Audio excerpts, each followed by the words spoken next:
Hello दोस्तों, नमस्ते, प्रणाम। कैसन बानी लो आप लोग? उम्मीद करतनी बहुत अच्छा खबलो और हम भी ठीक बानी। और आज हम आप लोग के बहुत ही सुंदर सा एगो गीत सुनाओ तनी परदेसी लोग के ऊपर।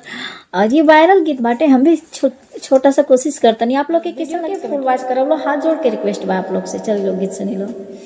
कहेला जमाना की विदाई होला बेटी के, कहेला जमाना की विदाई होला बेटी के, विदाई तो हो खेला परदेसी के।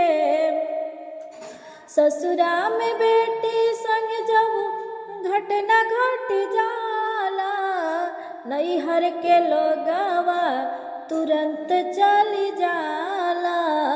परदेश में बेटा संग जब अनहोनी हो जाला, घरवा के लोगवा घर ही डहकत रही जाला। कि घरवा के लोगवा घर ही डहकत रही जाला। वीडियो कॉल पर देखेला परिवार घर खेती के, कि वीडियो कॉल पर देखेला परिवार घर खेती के। असली विदाई तो हो खेला परदेसी के, कहेला जमाना की विदाई होला बेटी के।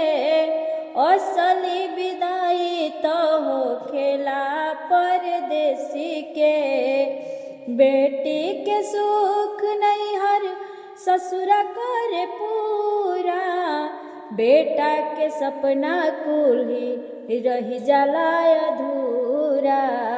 कि बेटी के सुख नैहर ससुरा करे पूरा, बेटा के सपना कुल्ही रही जाला अधूरा। बेटी के विदाई में गिरेला नैन लोर हो, बेटा के कमाए लोगवा भेज देला दूर हो।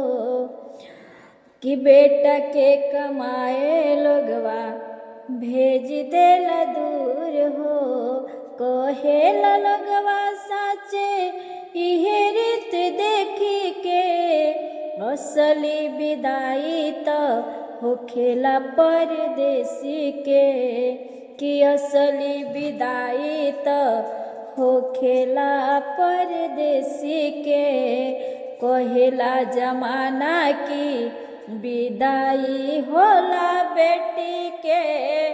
असली विदाई तो होखेला परदेसी के। बढ़िया।